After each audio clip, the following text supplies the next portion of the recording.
룻기서는 성경에 등장하고 있는 그 책들 중에서 평범한 일상생활의 이야기들을 잘 그려내고 있는 책이 룻기서라고 할 수가 있습니다.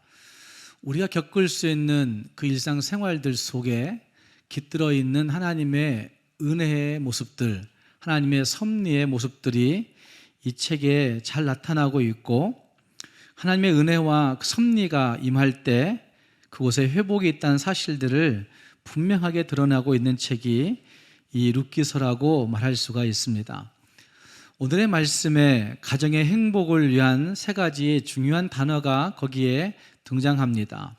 함께 읽은 말씀 15절 말씀에 생명의 회복자라고 하는 회복자란 단어와, 그리고 노년의 봉양자라고 하는 봉양자라는 단어와, 그리고 16절 말씀에 양육자라고 하는 단어가 가정 공동체의 행복을 위한 중요한 단어인 것을 볼 수가 있습니다.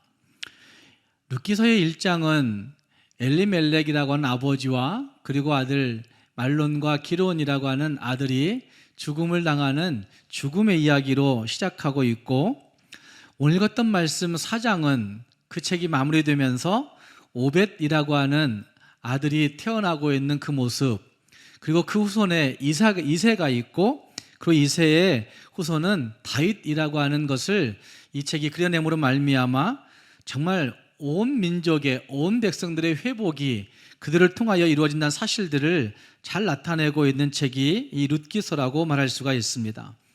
눈물로 시작하고 있는 이 책이 나중에는 찬송하고 축복하고 생명의 회복을 노래하고 있는 모습으로 전환되고 있고, 죽음의 통곡으로 시작하고 있는 이 룻기서가 결국 생명의 탄생의 기쁨이 가득 깃들고 있는 모습으로 마무리되고 있는 책이라 말할 수가 있습니다.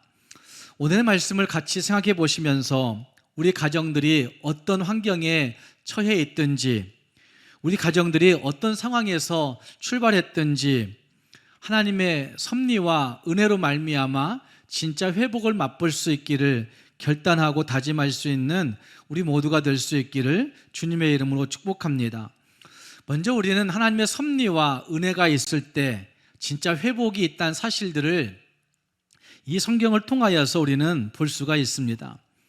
룻기 4장의 말씀은 14절에 등장하고 있는 찬송이라고 하는 단어와, 그리고 15절 말씀에 나타나고 있는 생명의 회복이라고 하는 단어에서 생명이 이 룻기 4장의 전체 분위기를 결정짓는다고 저는 생각합니다.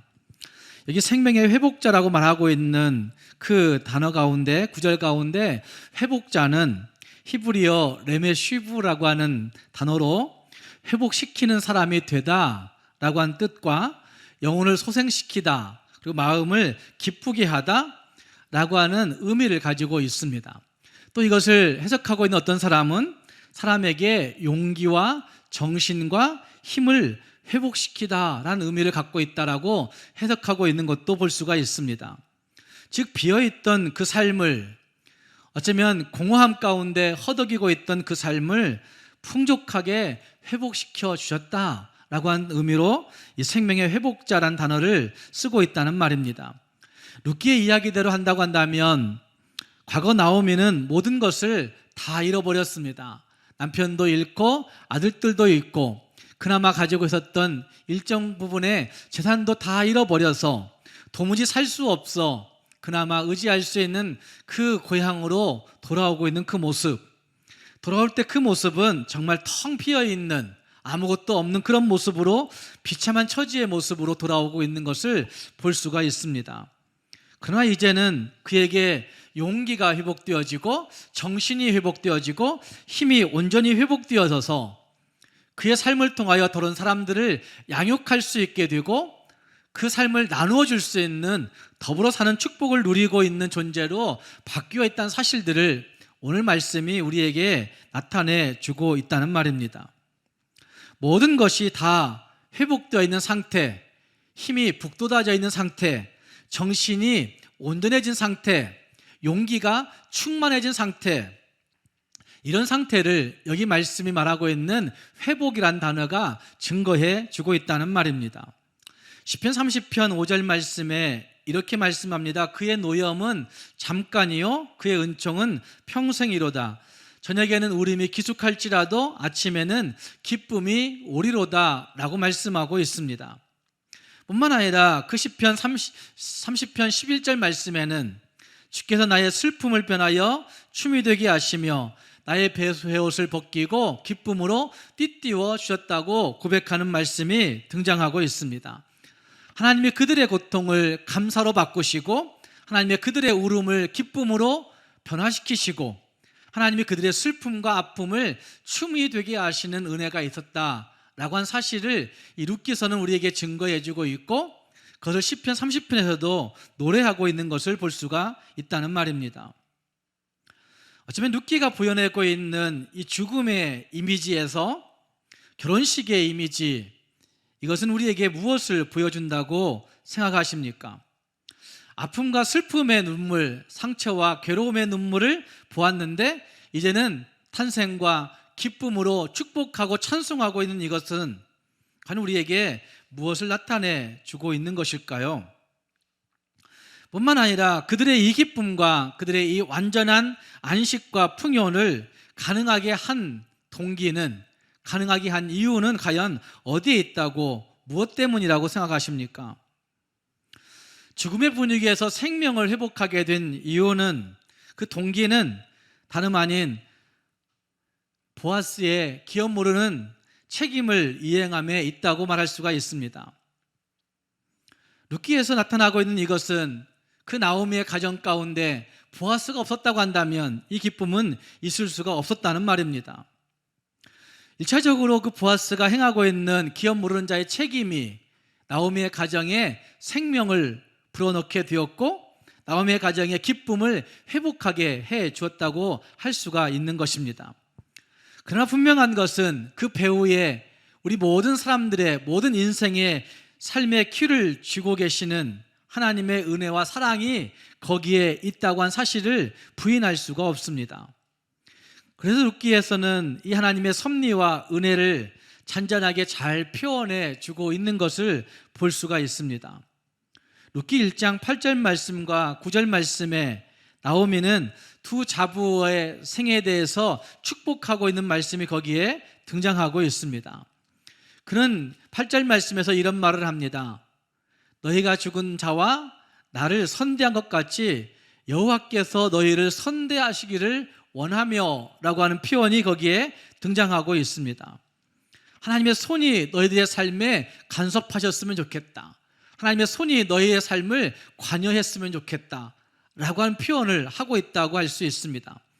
9절에서도 그는 그렇게 말합니다. 여호와께서 너희에게 허락하사 라고 하는 표현, 위로받게 하시기를 원하노라 라고 하는 표현은 하나님께서 남편 다 잃어버린 그 두 자부에게 어떻게 간섭하시고 인도하실지를 기대하면서 그 자부들을 축복하고 있는 말씀이 거기에 등장한다는 말입니다. 뿐만 아니라 13절 말씀에서는 나오미는 자기의 인생을 하나님의 손이 치셨다고 고백하고 있는 그 인식이 거기에 등장하고 있는 것도 볼 수가 있습니다. 그녀의 생애에서, 개인적인 생애에서, 가정의 생애에서 일어나고 있는 모든 일들이 다 하나님의 간섭하심으로, 하나님의 관여하심으로 하나님께서 하셨다고 고백하는 인정의 모습들이 1장에서 구체적으로 나타납니다. 뿐만 아니라 1장 20절을 보면 나오미는 전능자가 나를 심히 괴롭게 하셨다라고 말하고 있고 21절 말씀에서도 여호와께서 나를 징벌하셨고 전능자가 나를 괴롭게 하셨다라고 한 표현들을 하고 있는 것을 보면 내 인생 전부가 하나님의 손에 있었구나라고 한 고백을, 하나님의 섭리하에 있었구나라고 하는 고백을 나오미는 하고 있는 것입니다. 뿐만 아니라 2장 19절과 20절 말씀에서도 그의 자부를 돌아본 보아스를 축복하는 그 축복에도 여호와의 복을 언급하면서 하나님의 주권적인 섭리하심을 인정하고 있는 그 모습이 거기에 등장하고 있습니다. 이런 모든 과정들을 통하여서 하나님은 마지막 장에 나오미의 그 잔을 풍족하게 채우시고 풍성한 가정을 이루게 하시는 것을 우리는 룻기서를 통해서 볼 수가 있습니다. 그리고 나후 우리가 읽었던 말씀 4장 13절 이하에서는 주위의 사람들이 이것을 인정하고 있는 것입니다. 13절 말씀에 보아스가 룻을 맞이하여 아내로 삼고 그에게 들어갔더니 여호와께서 그에게 임신하게 하심으로, 여호와께서 그에게 임신하게 하심으로라고 하는 표현은 그 가정을 이루신 분도 하나님이시고 그 가정에 자녀를 주시는 분도 하나님이시다는 사실을 분명하게 말씀하고 있는 것이라 할 수가 있습니다. 그리고 17절 말씀에서 나오미가 아들을 낳았다 하는 말씀에 그의 삶을 회복시키신 분이 여호와이신 것을 그 주변 사람들이 인정하고 고백하고 축복하고 있는 말씀들이 17절 말씀까지에 잘 나타나고 있는 것을 볼 수가 있습니다. 이와 같이 짧은 룻기 속에서 하나님의 섭리하심은 참으로 다양하게 나타나고 있는 것을 볼 수가 있습니다. 한 개인의 태어남과 또 한 개인의 죽음과 그 가정의 아픔과 상처 가운데 하나님은 어떻게 섭리하시고 역사하시는지 잘 나타내 주고 있다는 말입니다. 하나님은 아픔과 상처 가운데 공경에 빠진 그들을 돌아보아 주십니다. 뿐만 아니라 이방 여인으로 백성의 반열에, 하나님의 백성의 반열에 설 수 없었던 룻을 하나님은 그를 불러주시고 그 룻을 통하여서 하나님에 대한 위대한 신앙의 고백을 할 수 있게 하시고, 하나님 그녀를 통하여서 하나님의 구원의 역사가 어떻게 이루어질 것인지를 밝혀내시는 그 통로가 되게 하시는 은혜가 있었음을 우리는 분명히 알 수가 있는 것입니다. 하나님은 나오미와 그의 가정이 물질적으로, 경제적으로, 정신적으로, 영적으로, 육체적으로 정말 큰 비극을 당하고 어려웠을 때 위로해 주신 분이 하나님이십니다. 그 어려운 때에 하나님의 날개 그늘 아래 품어주시고, 그 어려운 때에 그 날개 그늘 아래에서 진짜 축복을 누리며 살 수 있도록 하나님이 섭리하셨다는 말입니다. 우리가 자주 부르는 찬송 가운데 너 근심 걱정 말하라 주 너를 지키리 라고 한 찬송이 있습니다.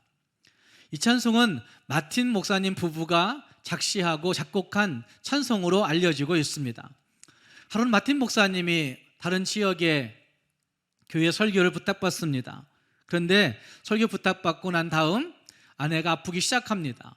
그래서 몇 날 며칠을 간호했는데 아내가 병의 차도가 보이지 않습니다.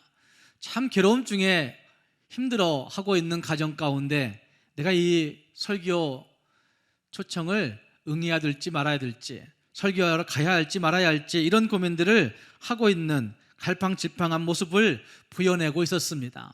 근데 그 모습을 보고 있던 어린 아들이 아빠에게 말합니다.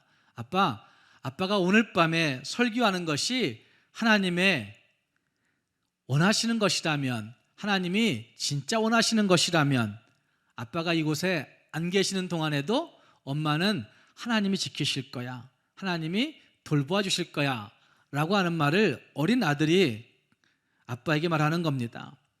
그 어린 아들의 말에 큰 감동을 받은 엄마가 그 옆에서 작시한 찬송시가 이 너 근심 걱정 말하라 라고 한 찬송이고 시이고, 그리고 거기에 아빠인 목사가 곡을 붙여서 이 찬송이 지금도 우리에게 전해지고 있는 것입니다. 4절은 이렇게 찬송하지 않습니까? 어려운 시험 당해도 주 너를 지키리, 구주의 품에 거하라 주 너를 지키리. 참으로 우리에게는 많은 어려움의 시련들도 다가올 때 있고, 유혹이 다가올 때 있고, 시험이 다가올 때가 있습니다. 그러나 구주의 품에 거하면, 구주의 날개 그늘 아래 거하면 하나님이 우리를 지켜주신다, 이렇게 찬송하고 있는 이 찬송은 오늘도 우리에게 큰 힘과 위로를 전해줄 때가 많이 있는 것입니다. 오늘도 하나님께서는 여전히 한 개인과 가정들을 정말 자상하고 섬세하게 돌보아 주시는 분이 우리 하나님이십니다. 사랑하는 여러분, 우리에게도 크고 작은 어려움의 일들이 참 많이 일어났고 또 지나갈 것입니다. 그러나 그 모든 일들을 지나놓고 볼 때에 하나님이 섭리하셨구나, 하나님이 인도하셨구나, 하나님의 은혜가 거기 있었구나 라고 하는 사실들을 우리는 종종 고백할 때가 참 많이 있습니다. 바로 하나님은 우리를 돌보시는 분, 하나님은 우리를 섭리하시고 위로하시는 분, 하나님은 우리의 생애 가운데 구체적으로 간섭하시고 관여하시는 분이라는 사실을 기억하면서 하나님의 섭리하심과 은혜의 돌보심이 있을 때 나는 생명의 회복이 있겠구나, 하나님의 은혜의 돌봄이 있을 때 나는 모든 것이 다 회복될 수 있구나라고 하는 사실들을 확신하면서 하나님의 은혜와 섭리 앞에 거할 수 있는 그 날개 그늘 아래 들어갈 수 있는 우리 모두가 될 수 있기를 주님의 이름으로 축복합니다. 또 한 가지는 함께 읽은 말씀 가운데 공동체의 생명 회복에 가족 구성원 된 우리들은 무엇을 어떻게 해야 하겠습니까? 루키 4장에 등장하고 있는 인물들이 여러 인물들이 등장하지만 보아스와 아무개의 모습이 인생들이 하나님 앞에서 어떻게 살아야 하는지를 생각하게 하고 도전하는 부분이 거기에 있습니다. 아무개와 보아스의 이야기를 요약해 보면 그들은 기업 모르는 권리를 이행하는 자와 그 권리를 포기하는 자로 생각할 수 있습니다. 또 생각해 보시면 하나님의 백성으로서의 책임을 다하는 사람과 책임을 다하지 않는 사람으로 해석해 볼 수도 있습니다. 신명기 25장 9절 이하를 보면 친족의 기업 모르는 권리를 포기할 때에는 공개적인 수치를 당하게 될 것을 말씀하고 있습니다. 그런데 이 아무개라고 하는 그 사람은 공개적인 수치를 무릅쓰고 기업 모를 권리를, 그 책임을 포기하고 있는 장면이 오늘 룻기 4장에 나타나고 있습니다. 4절 말씀에 그 아무개는 기업 모르겠다고 이야기합니다. 내가 여기 앉은 이들과 내 백성의 장로들 앞에서 그것을 사라고 너에게 말하여 알게 하려 하였노라. 만일 네가 물으려면 물으려니와 만일 네가 물으지 않거든 네게 구하여 알게 하라. 네 다음은 나요 그 외에는 물을 자가 없느니라. 이 얘기를 보아스가 합니다. 그때 그 아무개는 말합니다. 그가 이르되 내가 물으리라. 내가 하겠다고 이야기합니다. 왜냐하면 이스라엘 모든 민족들이 가족, 친척 간에 기업 물으는 권리가 있다는 사실들을 다 알고 있었기 때문에 그 아무개도 그래 내가 하겠어 라고 그렇게 이야기하고 있는 겁니다. 그런데 5절 말씀 이하에서 보아스가 계속된 설명을 하자 그는 기업 물을 권리를 포기합니다. 6절 말씀에서는 내 기업에 손해가 있을까 하여 나를 위하여 물으지 못하노니 라고 이야기합니다. 내게 손해가 있을까 해서 나는 할 수 없다고 포기하고 있는 모습. 처음에 기업 물으겠다고 얘기하다가 계속 들어보니까 이거 하다가 내가 큰일 날 것 같으니까 회피하고 있는 모습이 거기에 등장하고 있다는 말입니다. 이와 같은 아무개와 보아스의 행동은 오늘 우리가 공동체를 이루어가고 있는 가정 안에서 행복을 이룰 수 있는 비결을 잘 나타내주고 있다고 말할 수가 있습니다. 먼저는 책임에 의한 삶을 살아가야 함이 필요합니다. 약삭빠른 아무개는 자신의 이익 때문에 손해볼까 봐서 형제를 돌아보지 아니하는, 책임지지 않는 모습이 있습니다. 이것은 하나님의 말씀에 순종하지 않는 모습이라 할 수 있습니다. 하나님의 백성으로서의 권리를, 책임을 이행하지 않는, 그런 순종하지 않는 사람이라는 말입니다.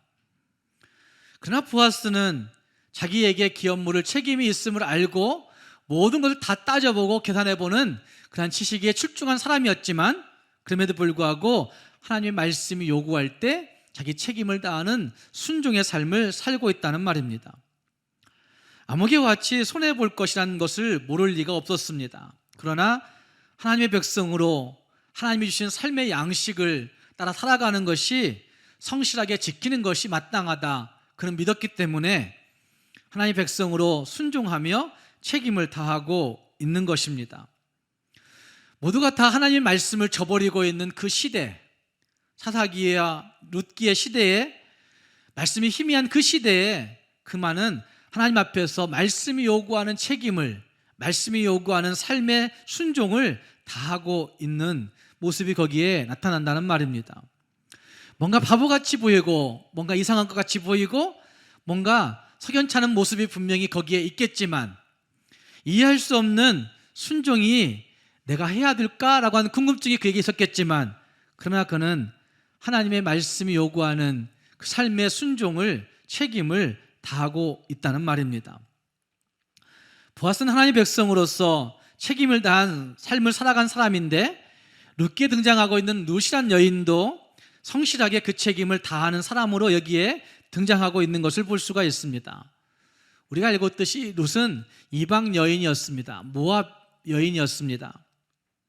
어쩌면 그는 이주 노동자보다 더 못한 신세였습니다. 이주 노동자들은 그래도 일하면 일정 부분 싹스를 받습니다. 페이를 받습니다. 그러나 이 룻은 페이도 받지 못하고 이주 노동자보다 못한 신세의 취급을 받았지만 그가 묵묵히 하나님을, 어머니 하나님을 나의 하나님으로 믿고 살겠다 다짐하고 결단했을 때 그의 삶 가운데 한 기사의 시녀가 되고 그리고 그 다음은 한 아내가 되어 하나님께서 그의 삶을 어떻게 인도하시는지를 보여내는 귀중한 인물이 되고 있는 것을 볼 수가 있습니다. 함께 읽은 말씀에서도 이런 표현들이 있습니다. 함께 읽은 말씀 15절 말씀에 이는 너의 생명의 회복자이며 내 노년의 봉양자라. 이것이 룻이 낳은 아들을 두고 이야기하고 있는 것 같지만 또 생각해 보시면 7 아들보다 귀한 내 며느리가 낳은 자로다라고 표현하고 있는 거 보면 7 아들보다 귀한 너의 며느리라고 한 표현을 보면 노년의 봉양을 잘했던 사람 중에 한 사람은 룻이라고도 이야기할 수가 있는 것이죠. 룻은 자기에게 그러한 어려움이 있었지만 그럼에도 불구하고 하나님 앞에서 그 어머니를 성실하게 봉양한 그러한 여인이었습니다. 여기 봉양하다라는 표현은 잘 받들어 보살펴 드린다라는 뜻을 가지고 있고 이것이 요셉이라고 한 사람이 애굽으로 팔려가서 총리가 되었을 때 자기 아버지를 다시 애굽으로 초청해서 이민 초청해서 잘 받들어 보살펴 드리는 모습이 창세기에 등장하는데 이 모습과 같은 모습으로 쓰여지고 있는 단어입니다. 책임을 다하는 모습, 정말 정성껏 받들어 섬기는 모습, 이것을 봉양이란 단어가 말하고 있습니다. 뿐만 아니라 이 봉양이란 단어 가운데 그 다음 말씀 보면 너를 사랑하며 라고 하는 표현이 있습니다. 곧 너를 사랑하며, 나오미를 지극히 사랑하는 모습 때문에 봉양이 나오는 거죠. 봉양이란 단어는 사랑이 없이는 안 되는 것이라 할 수가 있다는 말입니다. 희생적인 사랑, 헌신하는 사랑, 어쩌면 책임지는 사랑의 모습이 있을 때 진짜 봉양이 될 수 있다는 사실을 거기 부여내고 있습니다. 뿐만 아니라 7 아들보다 더 귀한 며느리라고 한 표현은 이 며느리 룻이 얼마나 나오미에게 귀하게, 선하게, 아름답게 헌신했는지를 잘 표현해주고 있는 구절이라고도 할 수가 있습니다. 고대 근동에서는 아들이 굉장히 귀했습니다. 지금도 이스라엘은 그 여성들의 숫자를 세지 않습니다.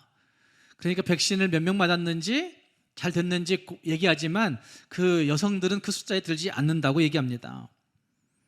그런데 여기 7이란 표현도 우리가 잘 알고 있듯이 완전수라고 얘기하지 않습니까?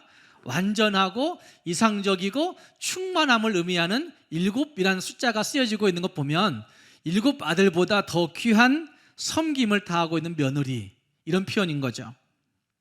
어쩌면 충만하고 완전한 이상적인 아들보다도 더 아름답게 섬기고 있는 며느리라고 칭송하고 있는 모습이 거기에 등장한다는 말입니다.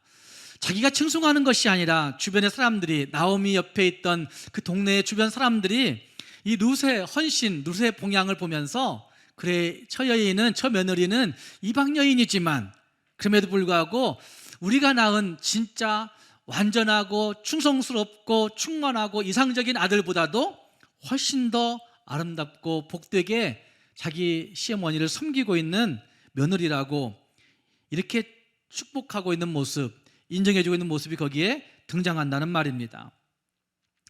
책임을 다하는 모습은 보아스에만 있는 것이 아니라 이 나오미의 며느리인 룻에게서도 발견될 수 있는 표현이라는 말입니다. 가정 안에 이런 대견스러운 봉양자가 있을 때 가정 안에 이와 같은 사랑스러운 정말 섬김을 다하는 봉양이 있을 때 가정은 진짜 행복한 가정이 될 수가 있을 것입니다. 뿐만 아니라 16절 말씀에 등장하고 있는 나오미가 아기를 받아 품에 품고 그의 양육자가 되니라고 하는 말씀 가운데 등장하는 양육자라고 하는 단어도 지지하다, 돌보다, 그리고 양육하다 이런 뜻을 갖고 있는 단어인데 또 다른 의미에서는 이 오메네트란 단어가 견고히 세우다라는 뜻을 갖고 있습니다. 받쳐들다라는 뜻을 갖고 있습니다. 그러니까 양육은 그냥 하는 것이 아니라 견고히 세우는 것이고 받쳐드는 겁니다. 어쩌면 우리 할머니들이 진짜 아이들을 받쳐들어 섬기고 있습니다. 그러나 받쳐드는 것 그냥 뭐 허리가 부러지도록 팔이 다 망가지도록 받쳐드는 이것만을 얘기하는 것이 아니라 정말 견고히 세워가는 것, 이것이 진짜 양육이라고 하는 표현인가 사실들을 볼 수가 있습니다.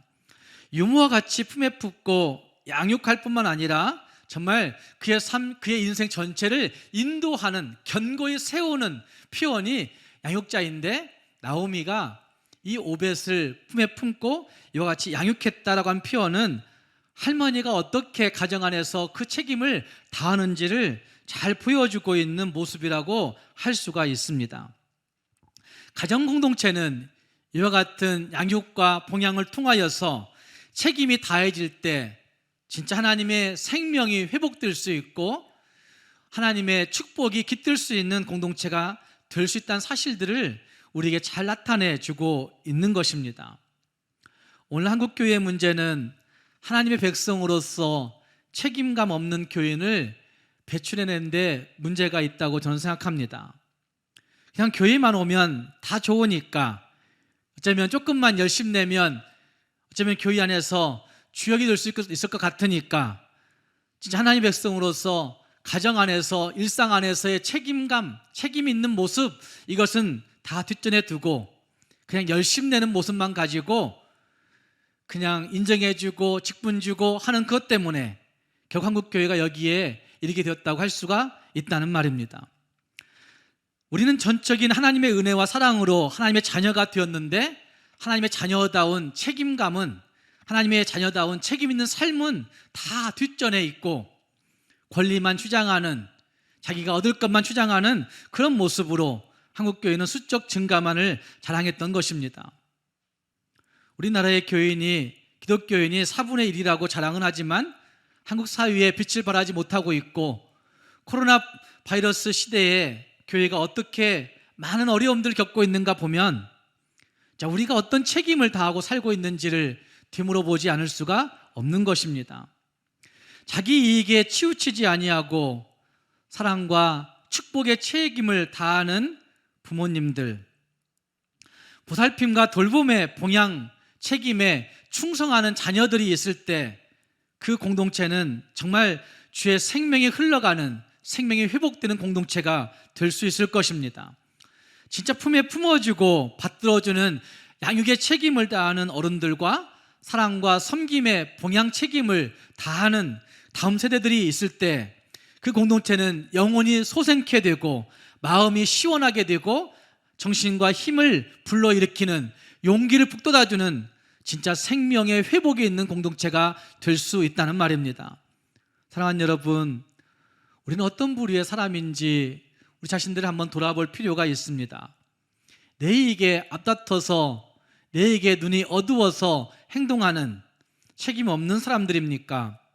아니면 내 모든 것들을 다 희생하며 말씀이 명하는 그 책임을 다하는 보아스와 같은 사람들입니까? 가정 안에서 우리는 진짜 하나님의 말씀이 명하는 봉양과 양육의 책임을 다하는 사람들인가를 다시 한번 뒤돌아보면서 말씀이 요구하는 그 책임을 다하여 우리의 속한 가정들이, 우리의 속한 공동체가 정말 생명의 회복이 있는, 영혼이 시원케 되는 공동체가 될 수 있기를 주님의 이름으로 축복합니다. 또 한 가지는 소유의식을 극복하는 곳에 진짜 회복과 봉양과 양육이 있을 수 있습니다. 아무개와 보아스의 차이를 여러 각도에서 찾아볼 수 있지만 찾아볼 수 있는 또 한 가지는 소유의식에 있습니다. 기업 모르는 제도의 중요한 전제와 정신은 모든 것이 궁극적으로 하나님께 속해 있다는 의식에 있습니다. 땅도 하나님의 것이요, 재물도 하나님의 것이요, 사람의 생명도 하나님의 것이요, 모든 것이 다 하나님의 것이기 때문에 내 마음대로 할 수 없다는 것을 보여내는 제도가 기업 모르는 제도라는 말입니다. 보아스는 이런 제도의 근본 정신을 잘 이해하고 있는 사람이었던 것 같습니다. 그래서 모든 것이 다 하나님의 것이므로 그 말씀에 순종하면서 내 책임을 다해야 되겠구나 라고 결단하고 그 삶을 살아내는 것입니다. 다윗도 그런 삶을 살아가는 사람 중에 한 사람 아닙니까? 역대상 29장 13절과 14절 말씀을 보면 우리 하나님이여 이제 우리가 주께 감사하오며 주의 영화로운 이름을 찬양하나이다. 나와 나의 백성이 무엇이관대 이처럼 즐거운 마음으로 들을 힘이 있었나이까.